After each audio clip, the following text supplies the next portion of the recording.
요한계시록 2장 12절부터 17절까지 말씀입니다. 요한계시록 2장 12절부터 17절까지 말씀 한 절씩 교독하겠습니다. 버가모 교회의 사자에게 편지하라. 좌우에 날선 검을 가지신 이가 이르시되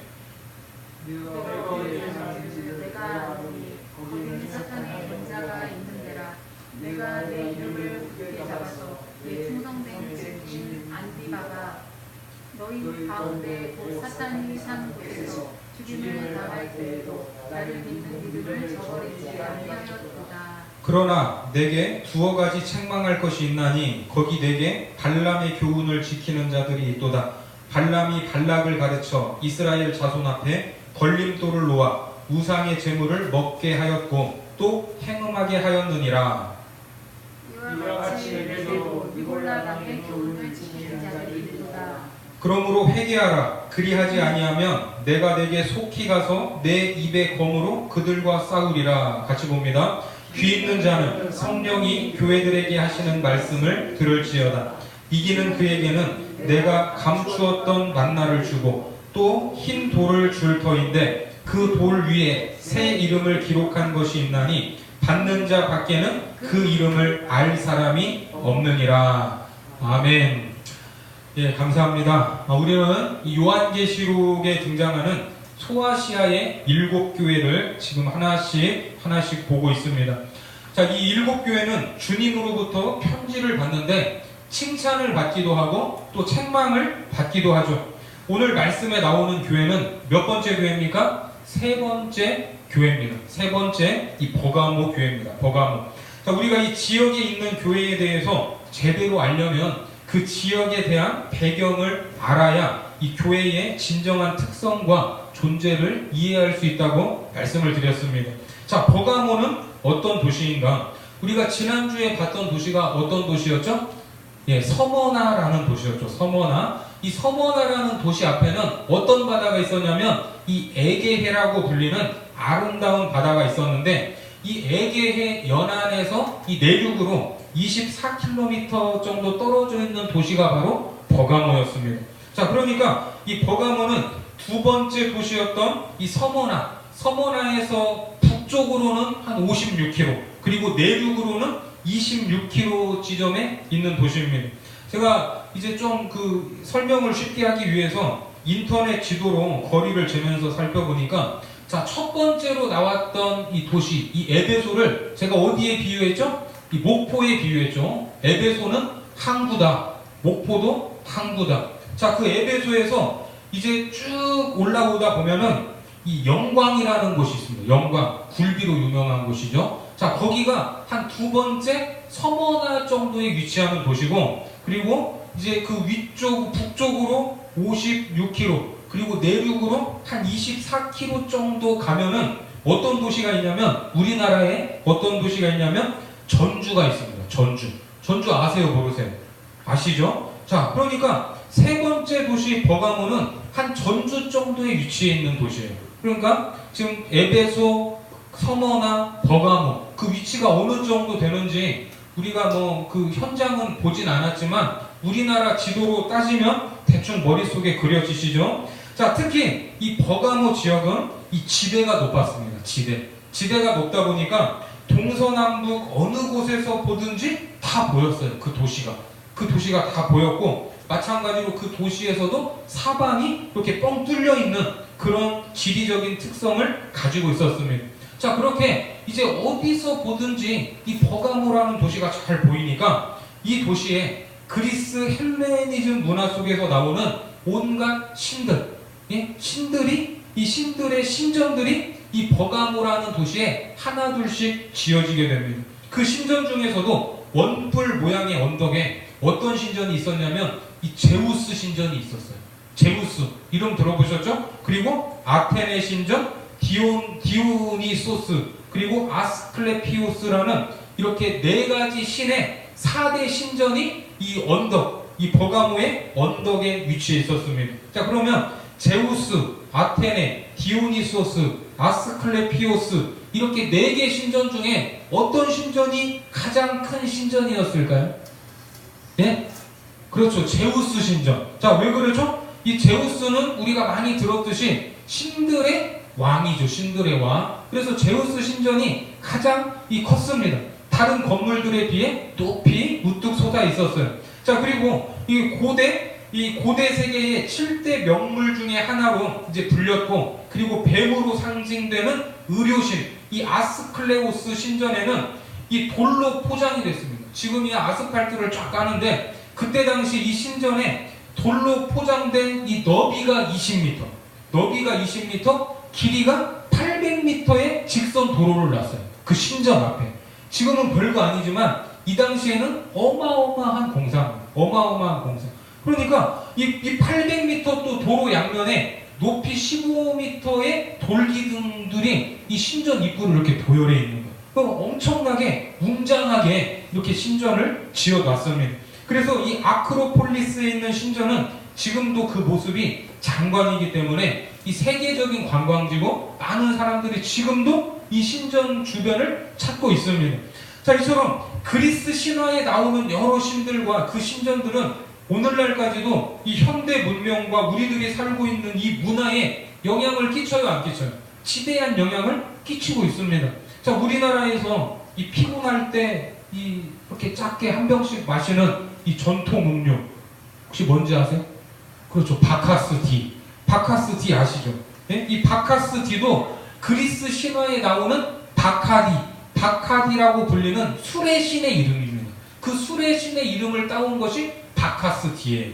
자, 그리고 이 세계적인 스포츠 용품 회사 이 나이키도 그리스 신화에 나오는 니케라고 불리는 승리의 여신에서 그 이름이 유래된 그런 브랜드 명입니다. 자, 이처럼 유명한 신들이 오늘 이 등장하게 되는 이 버가모라는 도시에 모여 있었어요.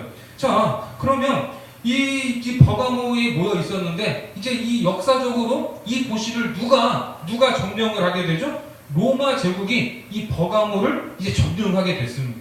그래서 이 로마가 이 버가모에 들어가 보니까 이제 어떤 마음이 드냐면, 정말 멋진 신전들이 지어져 있는 거예요. 그리고 아름다운 조각들에 감탄하지 않을 수 없었습니다. 자, 그 모습을 보면서 이 로마가 한 가지 영감을 얻게 되는데, 자, 어떤 영감이냐면, 이렇게 신전들이 있는데 황제 숭배도 이 신전의 신들처럼 하면 좋겠다 하는 생각을 하게 된 겁니다. 자, 제가 질문을 하나 드릴게요. 자, 로마 황제는 사람입니까? 신입니까? 예? 로마 황제가 사람이에요? 신이에요? 그렇죠. 지금이야 사람이라고 대답을 하지, 당시에 사람이라고 하면 죽습니다. 끌려가요. 당시 로마 황제는 사람이죠, 사람. 그런데 사람이 아니라 신적 존재였습니다. 그러니까 여기에다가 뭘 만드는 거예요? 황제의 신전을 건립하게 됩니다. 자, 황제 아우구스투스의 신전을 이제 짓는 것으로 로마 황제를 위한 신전을 지은 최초의 도시가 바로 버가모였습니다. 자, 이것뿐만이 아니라 트라이안 황제, 세베루스 황제까지 총 3개의 황제 신전이 이 버가모에 건립이 됐고, 로마 황제를 숭배하는 중심지 기능으로서의 역할을 누가 감당하는 거예요? 이 버가모라는 도시가 감당하고 있었던 것입니다. 자, 우리가 지난 시간에 봤던 이 서머나에서 황제 숭배 사상이 이제 시작이 됐다면, 그것을 활짝 꽃피운 도시는 오늘 등장하는 버가모라는 도시입니다.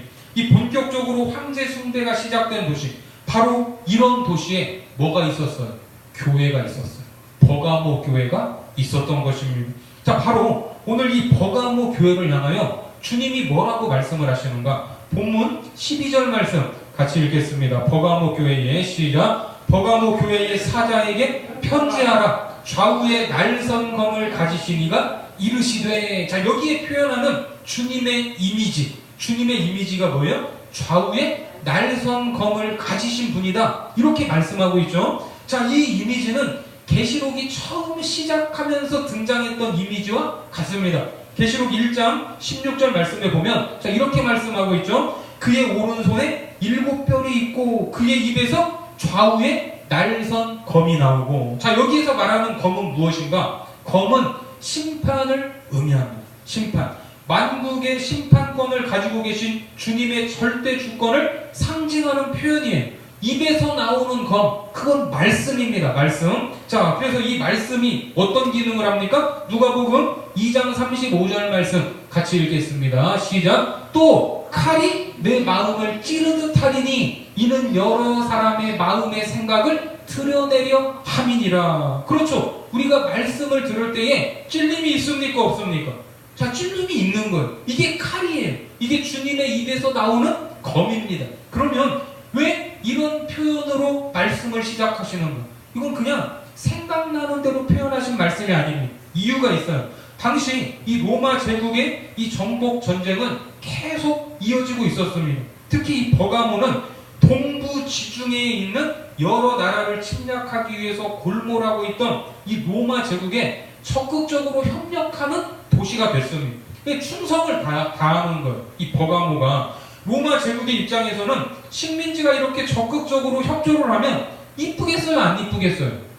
이쁘죠. 이쁘죠. 그래서 이 버가모가 너무나 충성스러우니까 버가모에게 특별한 혜택이 있었는데 이 도시 자체를 이 자체로 운영할 수 있는 자치권을 부여했습니다. 그리고 심판권을 부여했고 재판권까지 부여했어요. 어디에요? 이 버가모라는 도시에. 그리고 이 재판 결과를 집행할 수 있는 사형 집행권까지도 누구에게 줬냐면 버가모 총독에게 줬는데 당시 이 사형을 집행할 수 있는 권한은 아주 중요한 권한이었습니다. 그래서 이 권한을 뭐라고 불렀냐면 이렇게 불렀어요. 한번 따라해보세요. 정의의 검. 정의의 검. 그래요. 당시에 정의의 검이라고 그들이 불렀습니다. 여러분 생각을 해보세요. 버가모에 사는 사람들의 눈에 보이는 것이 지금 뭐예요? 웅장한 신전들입니다. 거기에다가 세계를 지배하는 로마 황제의 신전도 있고 바로 그 황제로부터 부여받은 권한이 있었고 혜택들이 있었습니다. 그러니까 버가모에 사는 사람들에게 있어서 검, 이 검이 상징하는 것은 아주 의미가 많은 거예요. 그것은 거역할 수 없는 시대의 힘이었습니다. 시대의 힘. 그것이 정의였고 그것이 선으로 통하던 그런 도시였어요. 그 검을 휘두를 수 있는 그 로마가 부여한 권한, 그 검을 휘두를 수 있었던 것 자체가 버가모에 있는 사람들에게는 큰 자긍심이기도 했습니다. 그러니까 버가모 사람들의 삶의 기준은 당연히 뭐가 되겠어요? 눈에 보이는 가치관이 성공의 기준이 되고 있었다는 것입니다. 그 혜택을 얼마나 많이 누리느냐, 그 권한을 얼마나 많이 휘두르고 있느냐에 따라서 큰 소리 칠 수 있어요, 없어요? 큰 소리 칠 수 있었던 것입니다. 어깨에 힘을 줄 수 있는 그런 분위기였어요. 그것을 전부로 여기고 정의를 상징하는 검을 가졌다는 자긍심이 있는 그 도시의 교회를 향해서 주님이 어떤 모습으로 나타나셨어요? 좌우에 날선 검을 가지신 모습으로 나타난 것입니다. 여러분 뭔가 느껴지십니까? 그러니까 이 세상의 역사가 로마 제국의 강력한 힘과 그들의 법으로 움직이고 심판되는 것이 아니고 로마가 너희에게 준 그 권한, 정의의 검도 아니다. 오직 하나님의 입에서 나오는 말씀의 검으로 심판이 이루어지고 있다는 것을 엄중하게 그 교회를 향해서 선언하고 있는 것입니다. 아멘이십니까? 자, 그래서 13절에 가면 자 뭐라고 말씀합니까? 자, 13절 같이 읽겠습니다. 시작. 네가 어디에 사는지를 내가 아노니 거기는 사탄의 권자가 있는 데라. 네가 내 이름을 굳게 잡아서 내 충성된 증인 안디바가 너희 가운데 곧 사탄이 사는 곳에서 죽임을 당할 때에도 나를 믿는 믿음을 저버리지 아니하였도다. 자, 주님이 뭐라고 말씀하세요? 이 버가모에 너희들이 사는 곳에 뭐가 있대요? 사탄의 권자가 있대요. 사탄의 권자. 자, 이게 뭔가 이 시대에는 제단과 보좌가 동일시됐습니다. 제단과 보좌가 같은 말이에요.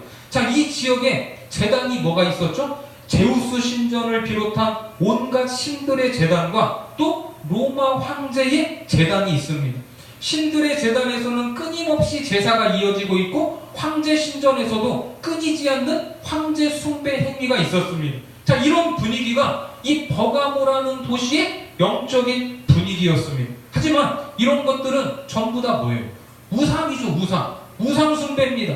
우상들이 이 도시 전체를 뒤덮고 있었습니다. 그래서 이곳을 주님이 뭐라고 부르시는 거예요? 사탄의 권자가 있는 곳이다. 이렇게 말씀을 하는 겁니다. 그러면 지금 우리가 살아가는 이 시대는 어떻습니까? 우리가 살고 있는 이 시대의 최고 가치가 뭐예요? 최고 가치가. 네? 여러분들 이 시대가 뭘 추구하는 것 같습니다. 지금 미국의 트럼프가 전 세계를 상대로 해서 무역 전쟁을 하는 이유, 그리고 우리나라와 전통적인 동맹인데 뭐 군사 훈련이 어쩌고 저쩌고 하는 이유, 전부 다 그 이유가 뭐예요? 이유가 뭐예요? 이유가 돈이죠. 돈. 다 돈 때문에 그렇습니다. 지금 뭐 인기 있는 영화, 이 드라마에서 빠지지 않는 프레임은 재벌 2세, 3세가 나옵니다. 그리고 조금 이 불쌍해 보이는 여자 주인공이 등장하면서 서로 밀고 당깁니다. 그래서 뭘 보든 우리 머릿속에는 어떤 생각이 드냐면, 아유 맞아, 돈이 있어야 돼, 돈이. 이런 생각과 결론과 확신이 들게 만드는 거예요. 그래요, 안 그래요? 이것들이 다 세상을 반영하고 있는 것들입니다. 돈이 이 시대의 가치관이고 문화고 대부분의 사람들이 추구하는 삶의 방향인 것입니다. 지금 한국교회의 이슈가 되는 명성교회 세습 문제도 아무리 좋은 명분과 무슨 말을 다 만들어내도 결국은 무슨 문제예요? 돈 문제예요. 돈 문제. 다 그렇게 바라보고 있습니다. 한때 존경을 받으시던 목사님들도 그렇게 변해버리는데, 그런 일상의 삶에서 매일을 접하면서 살아가는 여러분들, 그리고 우리들은 얼마나 그 마음이 더 어렵겠습니까? 직장에서 듣는 이야기, 주변 사람들이 살아가는 이야기, 세상이 하는 이야기가 전부 다 뭐예요? 돈 이야기예요. 돈 이야기.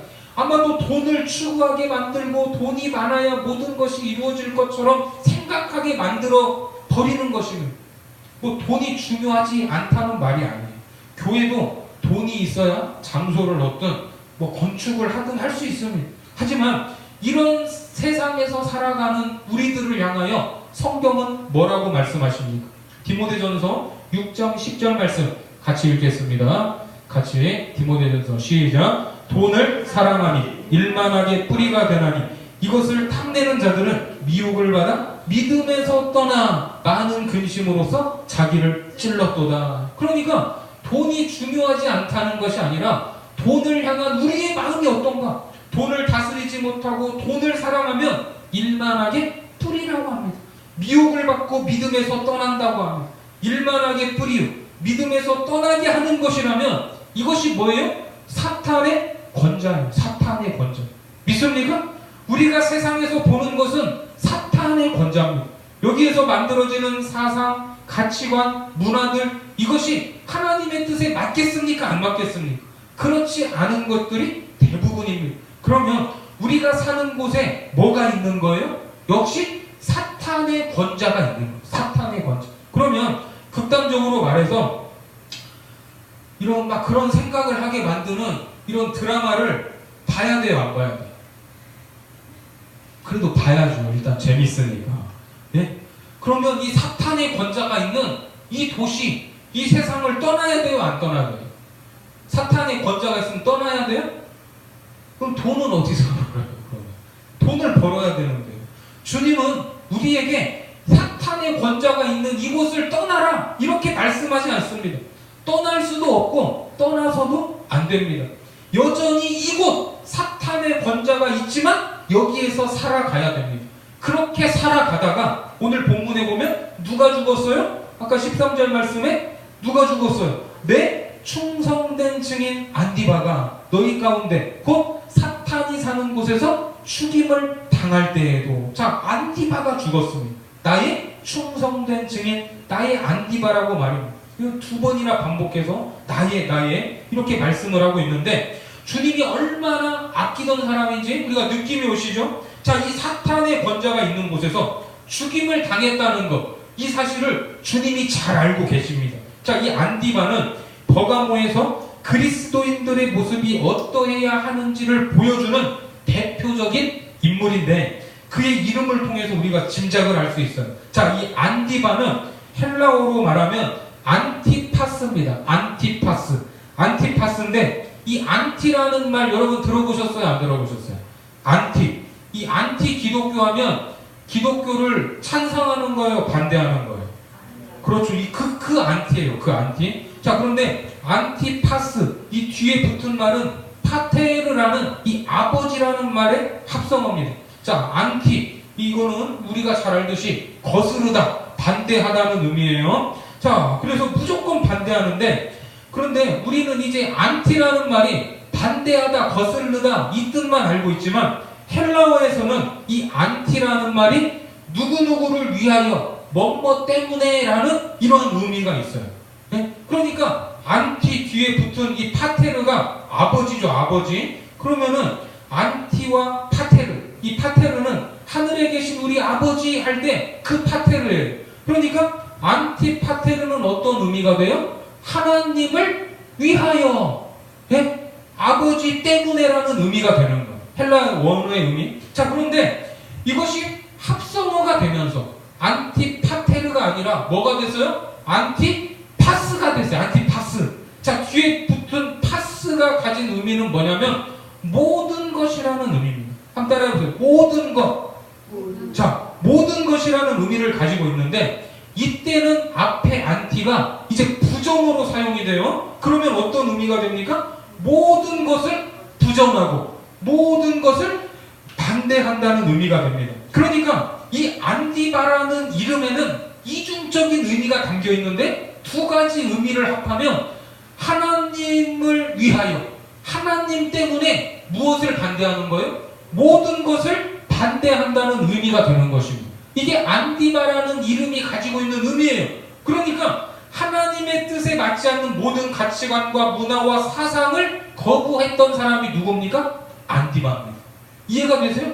실제 초대교회사에 있어서 유명한 신학자였던 이 터툴리아는 말하기를 안디바가 버가모 교회의 감독이었는데 황제 숭배를 거절하다가 화형으로 순교했다, 이렇게 말했습니다. 결국 버가모 교인들은 어떤 삶을 살고 있었냐면 아버지 되신 하나님을 위하여 세상의 가치들을 거부하는 삶을 살았다는 것입니다. 사탄의 권좌가 있는 곳에서 주의 이름으로 살아가는 것은 목숨을 담보로 하는 것과 같았고, 그 대표로 누가 죽었어요? 안디바가 순교한 것입니다. 그렇게 순교자의 피를 보고 더욱 그 진리를 붙잡았던 교회, 생명을 걸고 하루하루를 살아가는 버가모 교회 성도들을 향해서 주님은 칭찬을 하고 계시는 거예요. 칭찬을. 그러면 이 칭찬만 하고 끝나면 좋은데, 그런데 14절과 15절에 보면 이제 책망거리가 나옵니다. 책망거리. 자, 14절과 15절 말씀 같이 읽겠습니다. 시작. 그러나 내게 두어 가지 책망할 것이 있나니 거기 내게 발람의 교훈을 지키는 자들이 있도다. 이와 같이 내게도 니골라당의 교훈을 지키는 자들이 있도다. 자, 여기 보니까 누가 나와요? 발람과 니골라당의 교훈이 나오는데, 버가모 교회 안에서 이 교훈을 따르는 자들이 있다고 합니다. 자, 두 가지로 소개가 되지만 발람의 교훈, 니골라당의 교훈은 같은 거예요. 히브리 말로 하면 발람이고 헬라 말로 하면 니골라당입니다. 이게 같은 말이에요. 자, 민수기 22장에 보면 발람이 나오는데, 이 발람은 하나님의 선지자였습니다. 그런데 모압 평지에 진을 치고 있는 이스라엘의 모습을 보고 모압 왕 발락, 이게 발음이 비슷한데 발락이 겁을 먹었어요. 겁을. 그래서 발람 선지자, 이 하나님의 선지자였던 발람 선지자에게 사람을 보냅니다. 사람을 보내서 뇌물을 줘요. 뇌물. 돈을 주면서 이 선지자에게 뭘 부탁하냐면 하나님의 백성들을 저주하라고 시킨 거예요. 돈 주면서. 그러면 하나님의 선지자가 그대로 하면 돼요, 안 돼요? 안 되죠. 그런데 이 개념 없는 선지자가 돈 때문에 이 발락 왕의 이 사주를 받고 털레털레 가는 거예요.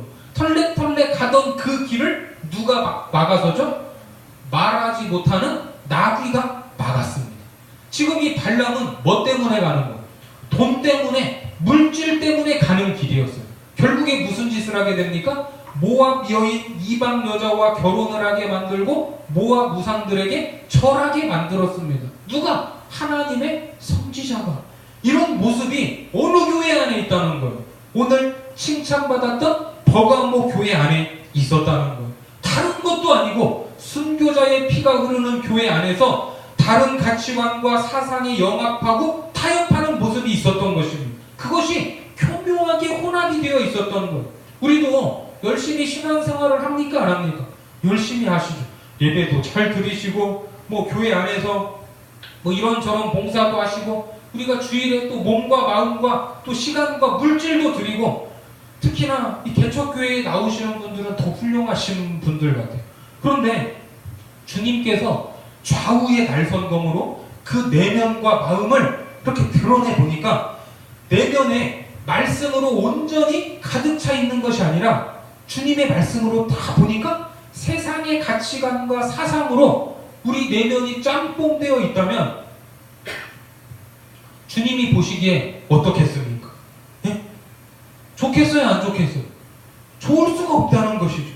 세상의 가치관이 믿음이 좋아 보이는 교회 안으로 성도들 내면에 들어와 있다는 것입니다.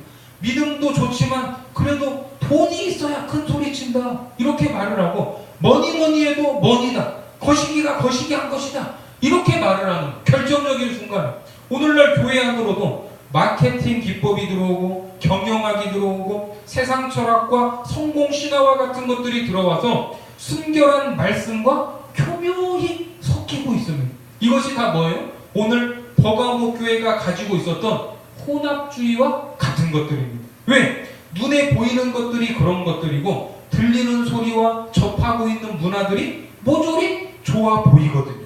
영향을 받지 않을 수가 없습니다. 그래서 우리 안에는 나도 모르게 그런 것들이 자리 잡고 있을 수 있다는 것입니다. 분명히 있어요. 그래서 주님은 우리에게 뭐라고 말씀하십니까? 자, 16절 말씀은 같이 보겠습니다. 시작. 그러므로 회개하라. 그리하지 아니하면 내가 내게 속히 가서 내 입의 검으로 그들과 싸우리라. 그렇습니다. 그렇게 교묘하게 섞여있는 우리의 마음을 드러내놓고 속히 회개하라는 것입니다. 그리하지 않으면 내 입의 검으로 그들과 싸우리라. 우리가 세상에서 흐려진 눈과 흐트러진 마음과 잘못된 생각을 예배 시간에 말씀을 통해 다시 돌이키고 회복해야 될 줄 믿으시기 바랍니다. 그렇게 매 주일마다 회개하고 또 매일 먹는 또 우리에게는 이 길가운의 양식이 있잖아요. 길가운의 양식을 통해서 회복해야 하는 것입니다. 그렇게 할 때 약속해 주시는 것이 있는데 자 그것이 무엇인가? 17절 말씀은 같이 보겠습니다. 17절 시작. 귀 있는 자는 성령이 교회들에게 하시는 말씀을 들을지어다. 이기는 그에게는 내가 감추었던 만나를 주고 또 흰 돌을 줄 터인데 자 여기에 만나와 흰 돌이 나오죠. 만나와 흰 돌이 나오는데 여러분 만나를 아세요? 모르세요? 자 만나를 알죠. 그런데 여기에는 어떤 만나예요? 감추었던 만나예요. 감추었던 만나.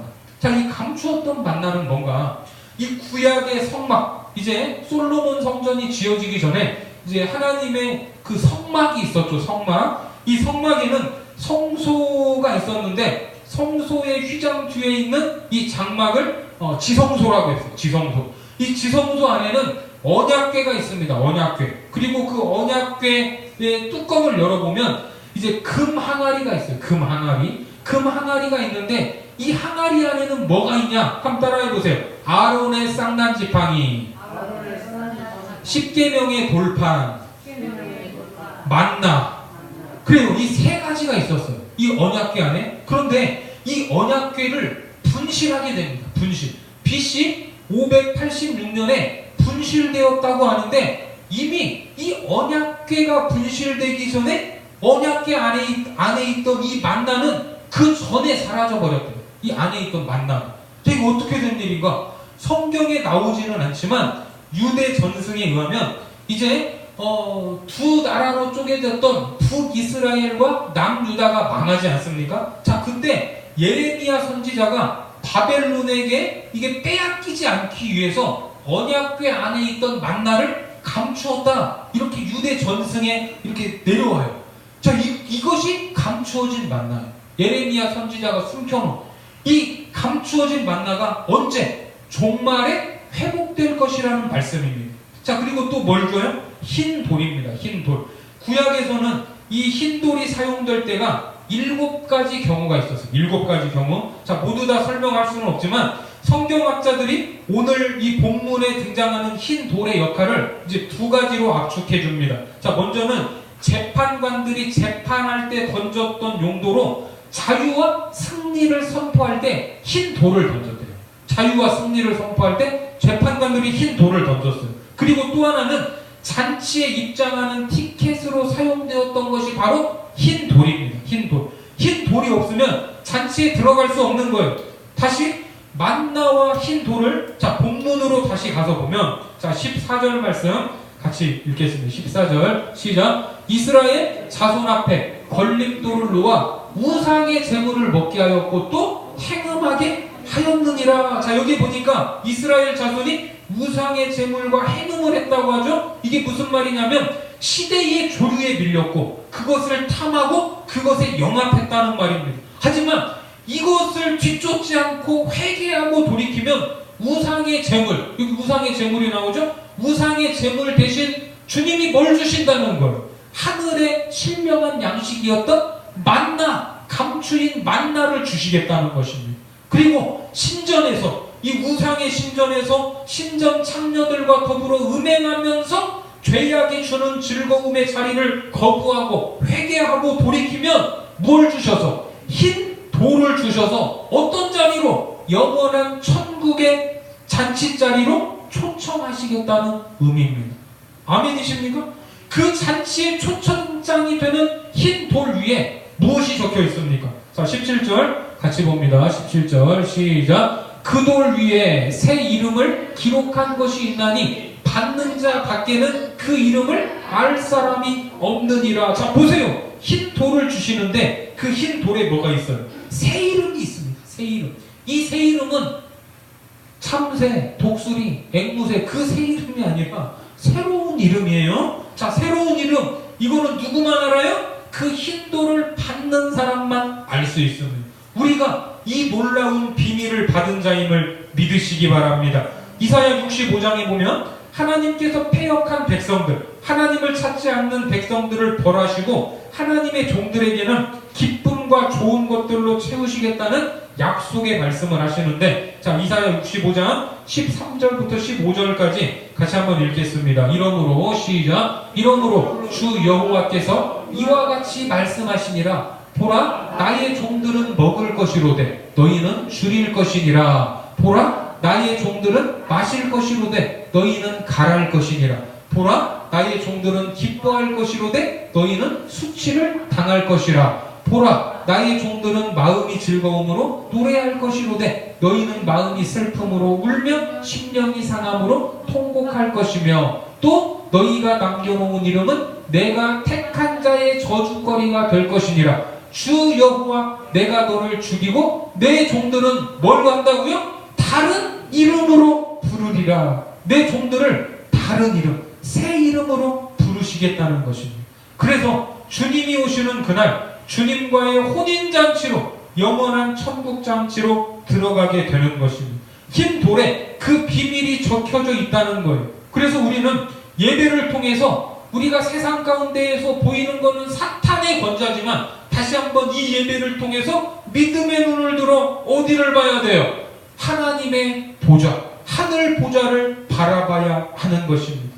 다시 삶의 터전으로 가면 여전히 우리가 살고 있는 이 세상, 앞으로 살아가야 할 이 세상에는 여전히 뭐가 보여요? 사탄의 권자가 더 크게 보이고 그것이 이 세상을 지배하는 것처럼 보일 수밖에 없습니다. 그러면 우리의 마음은 또다시 흔들릴 수밖에 없어요. 그것의 영향을 받지 않을 수가 없습니다. 하지만 우리는 거룩한 하나님의 임재가 있는 복된 시간, 이 예배 시간에 다시 한번 내 안에 있는 말씀이 아닌 것들로부터 돌이키고 회개해야 될 줄 믿으시기 바랍니다. 그래서 우리가 이 드리는 예배의 자리는 너무나 소중하고 중요한 자리입니다. 여러분들 모두가 이 예배를 더욱더 귀히 여기시고 다시 한번 우리 믿음의 눈을 들어 하늘 보좌, 하나님이 좌정하신 보좌를 바라보고 회개하고 회복하는 복된 시간으로 드려지기를 주님의 이름으로 축원합니다. 기도하겠습니다. 하나님, 주님께서 구별한 거룩한 날에 예배의 자리에서 은혜를 누리며 말씀으로 새롭게 하심을 감사드립니다. 주님, 우리가 세상 속에서 알게 모르게 세상의 가치관과 섞여서 그것을 따르고 있었다면 깨닫게 하시고 돌이키게 하여 주옵소서. 오직 성령의 검, 하나님의 말씀으로만 충만한 인생 되게 하시고 하나님의 말씀이 정의의 검이요 모든 판단의 기준이라는 것을 우리의 삶을 통하여 드러날 수 있도록 인도하여 주옵소서. 여전히 세상에서는 사탄의 권좌가 크게 보이지만 믿음의 눈을 들어 하늘 보좌를 바라보는 복된 백성들 되게 하여 주옵소서. 감사를 드리며 예수님의 이름으로 기도드립니다. 아멘. 우리 같이 찬양하겠습니다.